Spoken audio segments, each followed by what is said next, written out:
Hello good morning दोस्तों, कैसे हैं आप लोग। आशा करती हूँ आप लोग ठीक होंगे, है ना। खुद पर विश्वास करना सबसे बड़ा साहस है और मैं ये रोज बोलती हूँ ताकि कोई खुद को नीचे ना समझे। खुद का साहस ही सबसे बड़ा साहस है और ये करते रहें। सकारात्मक सोचे, सकारात्मक रहें। तो चलिए, जिंदगी में कुछ भी कर दिखाने के लिए ना, पाने के लिए खुद पर नियंत्रण बहुत जरूरी है। जैसे कि अभी हम स्टूडेंट है ना, तो कुछ पाने के लिए, कर दिखाने के लिए खुद पे नियंत्रण नियंत्रण रखेंगे। इन द सेंस कि मान लीजिए कि अभी कल का मैं क्लास करें, है ना, तो आज का फिर से फॉलो करने के लिए खुद को नियंत्रित करना पड़ेगा, डिसिप्लिन में रखना पड़ेगा कि नहीं, कल मैं सब्जेक्टिव करी तो आज ऑब्जेक्टिव है, तो उसको हम पढ़ाएंगे, है ना, सॉरी करेंगे। तो ये सबके लिए जरूरी होता है, पढ़ाने वालों के लिए भी और पढ़ने के लिए भी, कार्य करने के लिए भी नियंत्रित रखना है। हर एक कार्य को करने के लिए नियंत्रण, खुद पे नियंत्रण रखना एकदम मस्ट होता है, सॉरी। और वो जरूरी भी होता है कुछ करने के लिए, कुछ कर दिखाने के लिए, खुद के लिए, फ्यूचर के लिए, है ना। तो नियंत्रित रखे तभी हर एक कार्य होगा, नहीं तो छोड़ हमेशा कल पे टालते जाइएगा। मन नहीं लग रहा है, आज पढ़ेंगे नहीं, आज पैर दुख रहा है, ठीक है, पढ़ना क्या है, ऑनलाइन आजकल क्लासेस है, तो चलो ठीक है, लेट के थोड़ा देख ही लेते हैं ना। कहीं और थोड़ा मोड़ा क्या होता है, बीच बीच में बोर हो रहे तो कुछ और देख लीजिए, थोड़ा घूम के आए फिर आके पढ़ लीजिए, है ना। तो चलिए, कल मैं ना मौलिक कर्तव्य का सब्जेक्टिव पढ़ा दी थी और उसी के कुछ इम्पोर्टेंस क्वेश्चन है जो मैं यहाँ मेंशन कर रही हूँ। एक बार सब्जेक्टिव पढ़ के ऑब्जेक्टिव करेंगे तो मुझे नहीं लगता कोई क्वेश्चन छूटेगा। ये बहुत ज़रूरी है। हर exam, UPSC, UPPCS, JPSC, BPSC, SSC, JSSC, जो भी है, बीपीएससी, एनटीपीसी, रेलवे, जितने भी एग्जाम, कॉम्पिटिटिव एग्जाम है ना, उस सब के लिए एक मस्ट है। पॉलिटी का ये जो अभी चैप्टर में पढ़ा रही हूँ, पॉलिटी पूरे ही वेरी वेरी इंपॉर्टेंस है। तो मैं छोटे छोटे टॉपिकों को पहले कर रही हूँ, फिर बाद में मैं दो भागों, जैसे फंडामेंटल राइट्स है, इसके पहले का भाग है और इसके पहले का भी डीपीएसपी है। तो मैं जो भाग 4 में है तो मैं बताऊंगी, बट ये भाग, ये फंडामेंटल ड्यूटीज कितने में है, भाग 4 का, 4th का ए, ठीक है, और 51 का ए आर्टिकल्स है, ठीक है। एक ही आर्टिकल्स में सारे मेंशन 11 मौलिक करते हुए, ठीक है। तो मैं बता दूँ, आप एक जाके देख लेंगे, एक बार तो अच्छे से देखें और फिर बार बार थोड़ा बढ़ा बढ़ा के देख लें और उसको पढ़ें, फिर इसको पढ़ें, फिर लक्ष्मीकांत को पढ़ें। तो 100% तो कुछ भी नहीं होता, बट 99% आप कवर कर लेंगे और पास होने के लिए आपका 85% ही मस्ट है। 80% है तो सेफ जोन में, है ना। तो चलिए, आज मौलिक करते हैं फंडामेंटल ड्यूटीज के एमसी क्यों करते हैं। देखिए, ये फिगर, क्योंकि एक फिगर 1000 वर्ड के बराबर है, तो इसलिए मैं इसमें तो कुछ, देखिए पॉलिटी का क्या ही मिलेगा फिगर ना, तो मैं ऐसे ही थोड़ा सा इंटरेस्ट बढ़ने के लिए दे देती हूँ ना। जैसे कोई करंट वरेंट हो तो उसमें डाला जाता है, कोई पॉलिट ज्योग्राफी हो, हिस्ट्री हो, तो उसमें मैं फिगर डाली, इसमें क्या डालूं मैं मौलिक कर्तव्य में। तो ऐसे मैं संविधान का मैप डाल देती हूँ और ऐसा कुछ अच्छा लगे क्लास भी और देखने में भी। तो चलिए, क्वेश्चन नंबर 1 देखते हैं कि भारतीय संविधान में मौलिक कर्तव्य किस संशोधन द्वारा जोड़ा गया, है ना। तो अब देखिए, जो सोनसी समिति थी, जो 8-10 मौलिक कर्तव्य को लाई थी, 1942वां संशोधन 1976 में, तो आंसर मिल ही गया होगा। देखिए, तो ये इसका क्या हो जाएगा, बी, है ना। तो 42वां संशोधन में मौलिक कर्तव्य के संशोधन द्वारा जोड़ा गया। ये मूल्य संविधान में नहीं था जब हमारा संविधान लागू हुआ था ना, 26 जनवरी 1950 में, तो ये नहीं था। ये इसको 42वां संशोधन 1976 में सोनसी समिति के रिकमेंड के बाद जोड़ा गया था। तो ये 42वां संशोधन था, ठीक है। चलिए, क्वेश्चन नंबर 2 क्या बोल रहा है कि मौलिक कर्तव्य संविधान के किस अनुच्छेद में है। सॉरी, थोड़ा टंग स्लिप करता। तो मौलिक कर्तव्य संविधान किस अनुच्छेद में है, तो अनुच्छेद 1932, ये तो फंडामेंटल राइट्स है, तो बता दूंगी, ये भी है, ये भी। तो ये हो गया सी, है ना। तो 51A में फंडामेंटल ड्यूटीज यानी कि मौलिक कर्तव्य को रखा गया है। चलिए, भारतीय संविधान में मौलिक कर्तव्य कितने हैं। देखिए, कितने हैं बोल रहे हैं ना, कितने थे नहीं, अगर थे तो 10 होता, और संशोधन के द्वारा 86वें संशोधन के द्वारा इसको जोड़ा गया 2002 में, तो अभी कितना हो गया, 11, ठीक है। तो आंसर इसका कितना हो जाएगा, तीसरा का 11, ठीक। चलो, आगे बढ़ते हैं। हाँ, क्वेश्चन नंबर 4 क्या बोल रहा है कि मौलिक कर्तव्यों की अवधारणा किस देश के संविधान से ली गई है। तो देखिए, इसमें अमेरिका में तो है नहीं, ब्रिटेन में भी नहीं है, फ्रांस में ऐसे भी नहीं लिया गया, तो ये क्या लिया गया, सोवियत रूस, जो 1990 के पहले ये सोवियत संघ USSR ही बोलते थे इसे, अभी सिर्फ रूस बोलते हैं उसको, तो सोवियत संघ ही बोलते थे इसको। जो अभी यूक्रेन वगैरह अलग हुए हैं ना, तो ये सभी एक कंबाइंड थे, तो USSR और 1990 में इसका मतलब कि टुकड़ा हुआ था, मतलब कि ये विभाजित हुए थे, तो अब सिर्फ रूस कहलाता है। तो उस समय 1976 में बना था, तो रूस सोवियत संघ ही कभी कभी मेंशन रूस ना करा। सोवियत संघ, तो रूस सोवियत संघ क्या है उसे जानना जरूरी है ना। तो आज का रूस और पहले का सोवियत संघ, तो ये सोवियत संघ से ही ली गई है। मौलिक कर्तव्य कब जोड़े गए? मौलिक कर्तव्य कब जोड़े गए? तो मौलिक कर्तव्य कब जोड़े गए थे? एक तो 1986 में जोड़ा गया था, और 1976 में ना, पहले तो था ही नहीं, पर इसमें एक तो ये 86वां, ये मौलिक कर्तव्य पूरा बोल रहा है ना, तो पूरा यानी कि 10 उसको जोड़ा ही कब गया था? तो 1976 में। 1976 में संसदीय समिति, याद रखेंगे, बहुत तो क्वेश्चन में प्रीवियस ईयर जाके देखेंगे आप, तो पता चल जाएगा, ठीक है, कि कितना क्वेश्चन पूछता है, कितना इंपॉर्टेंस है चैप्टर। और क्वेश्चन नंबर 6 क्या बोल रहा है कि मौलिक कर्तव्य को जोड़ने की सिफारिश किस समिति ने? मुझे लगता है वो अगर मेरा क्लास किए होंगे तो मुझे नहीं लगता इसमें 30 क्वेश्चन अगर है तो उसमें 28 29 कोई बंदा ना कर ले या कोई बंदी ना कर ले, है ना। जो दोस्त हैं हमारे बंदा बंदी तो अच्छा नहीं लगता सुनने, चलिए ठीक है, जो हमारे फ्रेंड्स हैं वो नहीं कर ले तो वैसा कुछ हो ही नहीं सकता कि वो क्लास करके और ये इतना 29 क्वेश्चन ना कर ले। तो चलिए, मौलिक कर्तव्य को जोड़ने की सिफारिश किस समिति ने की थी? तो ये बी ऑप्शन हो जाएगा, स्वनिश्चय समिति, है ना। चलिए, संविधान में सबसे पहले कितने मौलिक कर्तव्य थे? ठीक है, तो संविधान में सबसे पहले कितने मौलिक कर्तव्य थे? 10 थे। 42वां संशोधन 1976 में, फिर 86वां संशोधन 2002 में 11वां जोड़ा गया था, तो टोटल 11 हो गया था। पर पहले पूछ रहा है ना, पहले कितने मौलिक कर्तव्य थे, तो ये 10 हो जाएगा। ज्यादा गंदा नहीं कर रहे हो, मिटाना मुझे ही पड़ता। मौलिक कर्तव्य नागरिकों के लिए क्या है? एक नैतिक दायित्व है ना, मौलिक अधिकार तो नहीं है, न्यायालय में परिवर्तनीय बाध्यकारी भी नहीं है, तो ये क्या हो जाएगा? नैतिक दायित्व है, जो अधिकार के साथ जो आता है ना, तो ये नैतिक दायित्व है। ठीक, चलिए, क्वेश्चन नंबर 9 बोल रहा है कि शिक्षा से संबंधित मौलिक कर्तव्य किस संशोधन द्वारा जोड़ा गया, है ना। तो इसमें अभी मैं बताते आ रही हूँ कि शिक्षा जो 6 से 14 साल के बच्चे हैं ना, हर माँ बाप के बच्चे हैं, तो उनको 6 से 14 साल के बच्चे को उसके माता पिता का कर्तव्य होगा, वो मेंशन है। तो ये 86वां संशोधन 2002 में जोड़ा गया था।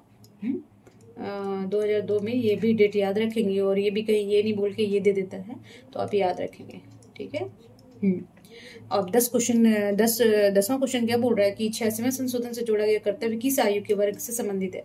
ये पूछा है, आप देखेंगे ना प्रीवियस ईयर, तो 6 से 14 वर्ष के बच्चों को, ठीक है।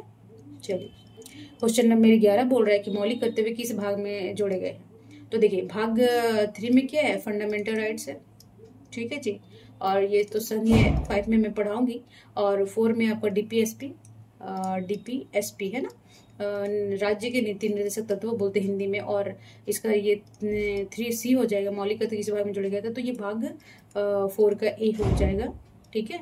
तो इसका आंसर C है। चलिए, क्वेश्चन नंबर 12 बोल रहा है कि संविधान का पालन करना एवं राष्ट्रीय ध्वज का गान का सम्मान करना कौन सा कर्तव्य है ना। तो मैं बोली थी ना कि उसमें ध्यान रखिएगा कि कर्तव्य भी पूछ लेगा कि राष्ट्रीय ध्वज और राष्ट्रीय कौन सा कर्तव्य, तो ये हो जाएगा द्वितीय शायद हो जाएगा ना, आप एक बार देख लेंगे, द्वितीय ही है, ठीक है। चलिए, 13 क्वेश्चन बोल रहा है कि मौलिक कर्तव्य को लागू करने के लिए किस प्रकार का प्रावधान किया गया है ना। तो वहां में जो सब्जेक्टिव पढ़ा रही हूँ ना, तो वहां पे राज्य का विधानसभा होगा, वो नहीं, उसको काट दीजिएगा, मैं कंफ्यूज हो रही थी वहां पे, बट आप एक बार वहां पे वो नहीं मानी, क्योंकि जब ये अमेंडमेंट करने का, संशोधन करने का, तो इसमें क्या होगा कि ये केवल जो कर्तव्य को लागू करने किस प्रकार का प्रावधान है, तो केवल संसद कानून बनाए और लागू होंगे, जो संसद कानून बनाएगा ना उसमें, तो वही लागू होंगे, और राज्य का कोई अधिकार नहीं होता उसको लागू करने का। और तो वो थोड़ा सा मिस्टेक हो गया था, वैसे मैं बोली नहीं हूँ, उसमें कंफ्यूज में खुद थी। चलो खैर, उसको काट दीजिएगा, देखिएगा तो उसको निगलेक्ट कर दीजिएगा। क्वेश्चन नंबर 14 बोल रहा है कि निम्न में कौन सा मौलिक कर्तव्य नहीं है ना। तो संविधान का पहला क्या बोल रहा है? संविधान का पालन करना, ये हमारा मौलिक कर्तव्य है ना, उसमें राष्ट्र की रक्षा करना, ये भी है, पर्यावरण का संरक्षण करना, ये भी है। तो ये समान वेतन पाना हमारा मौलिक कर्तव्य थोड़ी। मान लीजिए इंजीनियर का 5 लाख रुपया है, ठीक है। अब क्लर्क बोलेगा कि नहीं ये भी आपका कर्तव्य, ये हमारा कर्तव्य कि उसको 5 लाख मिल रहा है, काम उसका अलग है और मेरा काम अलग है, तो मुझे भी 5 लाख। तो ये कर्तव्य नहीं है, मौलिक कर्तव्य नहीं है। चलिए क्वेश्चन नंबर 15 बोल रहा है कि किस वर्ष मौलिक कर्तव्य की संख्या 11 हुई, है ना। तो देखिए वहाँ 86वां था और यहाँ ईस्वी पूछ रहा है, तो ये भी इम्पोर्टेंस है, इसलिए डेट वेट सब याद रखेंगे। तो 2002 में किस वर्ष मौलिक कर्तव्य की संख्या 11 की गई थी, तो 2002 में, ठीक है। क्वेश्चन नंबर 16 होगा कि भारत की संप्रभुता, एकता, अखंडता की रक्षा कौन सा कर्तव्य है ना। तो अभी मैं इसमें जो अखंडता संप्रभुता, ये शायद अखंडता संप्रभुता ये शायद देख लेंगे एक बार, मैं कंफ्यूज हो रही है। अच्छा ठीक है, तो इसका हो जाएगा द्वितीय ना, सॉरी तृतीय में है। जो संप्रभुता और जो है ना संप्रभुता और एकता और अखंडता है, वो तृतीय में है। चलिए क्वेश्चन नंबर 17 बोल रहा है कि नागरिकों का कर्तव्य का मूल उद्देश्य क्या है। नागरिक के कर्तव्य जो है उनका मूल उद्देश्य क्या है, तो नागरिकों की जिम्मेदार बनाना। बोलते हैं ना कि जो फंडामेंटल राइट्स तो दे दिया, भाग आपका 3, जो आर्टिकल्स कितना से शायद 13 से 32 तक है ना, हाँ 32 तक है। तो वो जो आपका अधिकार, तो आपका ड्यूटीज भी, अधिकार के साथ साथ ड्यूटी दोनों जुड़वा बहने हैं ना, तो अधिकार के साथ ड्यूटी भी आएगा। तो दूसरा इसका क्या मूल कर्तव्य उद्देश्य क्या है कि नागरिकों को जिम्मेदार बनाना। क्योंकि देखिए मान लीजिए कोई बच्चा होता है, तो उसके माता पिता होते हैं, तो उसका राइट होता है कि उनका प्रॉपर्टी उनके उसमें जाए। तो अगर वो सिर्फ अधिकार ले ले और राइट से अपना कर्तव्य पूरा ना करे तो कैसा होता है ना, वो माँ बाप को नहीं मानते, शेल्टर होम में रख देते हैं। तो ये सब तो गलत ही है ना। तो अगर वो अधिकार लिया तो उसके साथ कर्तव्य जुड़ा रहेगा, तो एक सभ्य समाज बनेगा, ठीक है, एक आदर्श पुत्र बनेगा, पुत्री बनेगी, ठीक है। चलिए क्वेश्चन नंबर 18 बोलता है कि मौलिक कर्तव्य का उल्लेख संविधान की किस अनुसूची में है। तो अनुसूची में नहीं था, मैं 12 अनुसूची पढ़ा दी हूँ, जो 1 से 12 अनुसूची। तो मौलिक कर्तव्य अनुसूची, क्योंकि संविधान लागू करने समय नहीं था ना, तो और इसमें भी 10 थे, पहले 8 थे, फिर 10 थे, फिर ये 2 और जोड़े गए, 11 12 ऐसे 8 थे, फिर जोड़े गए। और उसमें भी क्योंकि ये 42वां संशोधन 1976 में जोड़ा गया, तो ये बाद में अमेंडमेंट का संशोधन करके ना जोड़ा गया, तो ये इनमें से कोई नहीं होगा, ठीक है, किसी में भी नहीं। तो ऑब्जेक्टिव सब्जेक्टिव पढ़ लेंगे, एक बार ऑब्जेक्टिव बना लेंगे ना तो बहुत कंठस्थ हो जाएगा। आप एक बार पेशेंस के साथ, जैसे मैं पेशेंस के साथ पढ़ाती हूँ, देखिए पढ़ाने में भी अच्छा नहीं लगता है ना। जैसे आपका पढ़ना जरूरी है अपने फ्यूचर के लिए, तो हमें पढ़ाना भी हमारे जरूरी है, और डिसिप्लिन के साथ। अगर बहुत रेयर होता है कि मैं नहीं पढ़ा पाती क्लास, बहुत मजबूरियां होती है मेरे साथ, और मुझे अच्छा भी लगता है। अभी क्या बताऊं, मुझे तो टीचर बनना पसंद नहीं था, बट जो नहीं चाहते लाइफ में वही होता है, पर खैर कोई नहीं। तो मैं क्या बोलती हूँ कि जैसे डिसिप्लिन रखिए और पढ़िए नियमित रूप से। जैसे मैं नियमित रूप से पढ़ाने का कोशिश, बहुत रेयर होता है, अभी आपके साथ भी होता होगा कि कभी नहीं पढ़ पाए, तो उतना पछताने का नहीं है। जो टाइम है उसको नहीं जाने देना, जो मजबूरी है तो अलग बात है, वो तो होके रहेगा ना, वो सबके साथ होता है, टीचर स्टूडेंट सबके साथ होता है ना। तो चलिए क्वेश्चन नंबर 19 में, वैज्ञानिक दृष्टिकोण मानवता और सुधार की भावना का विकास करना किस श्रेणी का कर्तव्य है ना। तो जो ये बौद्धिक ही होगा ना, सामाजिक तो नहीं होगा। दृष्टिकोण मानवता सुधार करना ये बौद्धिक ही होगा। तो ये 18 का क्या होगा कि जो, हाँ तो ये होगा बी है ना, बौद्धिक। चले क्वेश्चन नंबर 20 क्या बोल रहा है कि संपत्ति की रक्षा करना किस प्रकार का कर्तव्य है। सार्वजनिक संपत्ति, तो सार्वजनिक संपत्ति क्या है, ये आर्थिक है ना। अगर हम किसी सरकार का संपत्ति का संरक्षण कर रहे हैं, बस जला रहे हैं, अगर बस सरकारी बस जला दिया स्कूल, तो उनके किसका हानि हो जाएगा, आर्थिक का ही हानि हो जाएगा। फिर इसको बनाने में पैसे खर्च होंगे, है ना, तो आर्थिक का ही हानि होगा, तो ये क्या हो जाएगा, आर्थिक, ठीक है। चलिए क्वेश्चन नंबर 21 क्या बोल रहा, कौन सा कर्तव्य सीधे बच्चों की शिक्षा से जुड़े है। तो कौन सा कर्तव्य, 11वां है ना। 11वां 6 से 14 साल के बच्चों को माता पिता का कर्तव्य होगा। ये 86वां संशोधन 2002 में जोड़ा गया है ना। चलिए क्वेश्चन नंबर 22 क्या बोलता है कि मौलिक कर्तव्य किस नागरिक वर्ग पर लागू होते हैं, है ना। तो ये जो मौलिक कर्तव्य है वो किस पे लागू होगा जी। तो सभी भारतीय नागरिक ना अब विदेश वालों को बोलेंगे नहीं, क्योंकि हम उसको राइट थोड़ी देते हैं, फंडामेंटल राइट उसके पास थोड़ी है जो हम कर्तव्य निभाने बोलेंगे। तो राइट लो और कर्तव्य निभाओ, यानी कि राइट लेके भाग गए है ना। तो इस ऐसा नहीं होना चाहिए, राइट मिला तो कर्तव्य भी आपके साथ ही है। तो एक को छोड़ के एक पकड़ना आप सभ्यता की श्रेणी में नहीं आएंगे, एक आदर्श श्रेणी में नहीं आएंगे, है ना। फिर रावण और राम वाला कहानी हो जाएगा कि उसके पास राइट था और कर्तव्य भूल गया, है ना।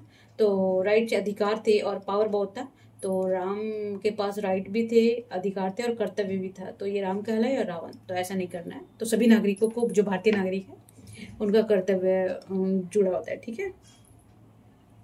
तो 23 क्या बोल रहा है कि समरसता और भ्रातृत्व की भावना बनाए रखना और स्त्रियों की सम्मान करना। देखिए ये बंधुत्व बनाए रखना, बोला नहीं जा रहा, मैं दूसरा वर्ड इसके लिए यूज कर रही हूँ कि बंधुत्व बनाए रखना और स्त्रियों का सम्मान करना, ये कौन सा कर्तव्य है ना। तो आप देखेंगे कि ये बी ऑप्शन हो जाएगा 5वां। देखिए स्त्रियों का क्या है, सभी का सम्मान करना चाहिए, जब पुरुष हो। मेरे ख्याल से तो सम्मान तो भाई सबको करना चाहिए, पर ये पुरुष प्रधान समाज है जहाँ आज भी स्त्रियों को सम्मान से नहीं देखा जाता, चाहे वो कितना भी है आगे है पढ़ने में, काबिल है वो, बट पुरुष जातियों में ये रहता है मतलब कि दुर्भावना ही बोले एक तरह का कि नहीं, स्त्री हो तो स्त्री जैसे ही रहो, स्त्री है तो आप भी तो पुरुष है, तो पुरुष जैसे क्यों नहीं रहते हैं, है ना। फिर दानव वाला कैसे भाव रखते हैं आप। तो एक दूसरे का सम्मान करना ही हमारा कर्तव्य है, चाहे स्त्री पुरुष बच्चा, ये सब के प्रति भावना, समरसता और बंधुत्व और सम्मान की भावना रखना चाहिए, तभी आदर्श समाज और आदर्श देश और आदर्श गांव और आदर्श घर बनेगा।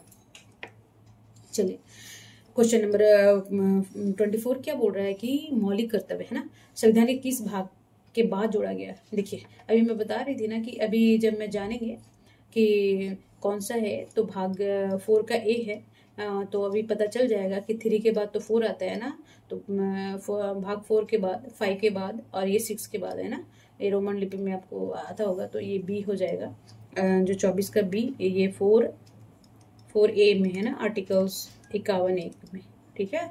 तो ये भाग 4 हो जाएगा, इसका ऑप्शन बी हो जाएगा। तो अभी 25 क्या बोल रहा है कि मौलिक कर्तव्य का संबंध अधिकतर किससे है। तो मौलिक कर्तव्य का जो संबंध है किससे होगा, तो नागरिकों की जिम्मेवारी, है ना, कि जैसे मैं बोल देती हूँ, कोई बच्चे को अधिकार दे दी कि चल तुम, ऐसे एग्जाम्पल दे रही कि चलो कोई मेरे पास सामान है तो ये अधिकार मैं तुझे दे रही हूँ, बट तुम्हारा कर्तव्य है कि इसका अच्छे से रखना, जिम्मेवारी है भाई, इसको तोड़ना नहीं। हाँ, तो वैसे ही मौलिक कर्तव्य का संबंध अधिकतर किससे है, तो नागरिकों की जिम्मेदारी से, मतलब कि रिस्पॉन्सिबिलिटी, कर्तव्य, है ना। तो नागरिकों का क्या कर्तव्य होगा इससे संबंधित है मौलिक कर्तव्य, ठीक है, अधिकार जिम्मेदारी, है ना। ठीक है, अब 26 मौलिक कर्तव्य की उपेक्षा करने के दंड कैसे दिया जा सकता है ना, या दंड कैसे दिया जा सकता है, तो कैसे दिया जाएगा, तो ये केवल संसद द्वारा बनाए गए कानून से। अभी तो देखिए कोई प्रावधान नहीं है, बाध्यकारी बोलते हैं कि बाध्यकारी नहीं है, ये डायरेक्ट तौर पे बोल रहे हैं, ठीक है ना, कि डायरेक्ट तौर पे बाध्यकारी नहीं है, बट अगर सरकार को ऐसा लगे, सरकार यानी संसद को ऐसा लगे कि नहीं मौलिक कर्तव्य को मानना बाध्यकारी बनाया जाए, तो वो कानून बना सकते हैं, है ना। तो केवल संसद द्वारा बनाए गए कानून से ही वो दंड का प्रावधान कर सकते हैं, बट अभी वर्तमान में तो अभी नहीं है ऐसा कोई प्रावधान, ठीक है। तो क्वेश्चन नंबर 27 बोल रहा है कि प्राकृतिक पर्यावरण की रक्षा किस प्रकार का कर्तव्य है ना। तो ये प्राकृतिक ये यही होगा ना, देखिए पर्यावरण की रक्षा पर्यावरणीय ही है, ठीक है जी। चलिए आगे बढ़ते हैं। बोर तो नहीं लगना चाहिए, एक बार तो विस्तार से पढ़ेंगे आप, बिना पढ़े कुछ नहीं होने वाला है, दिमाग में बिठा लीजिए। भागते रहेंगे फिर वही काम करना पड़ेगा जिसमें आपको इंटरेस्ट नहीं है ना।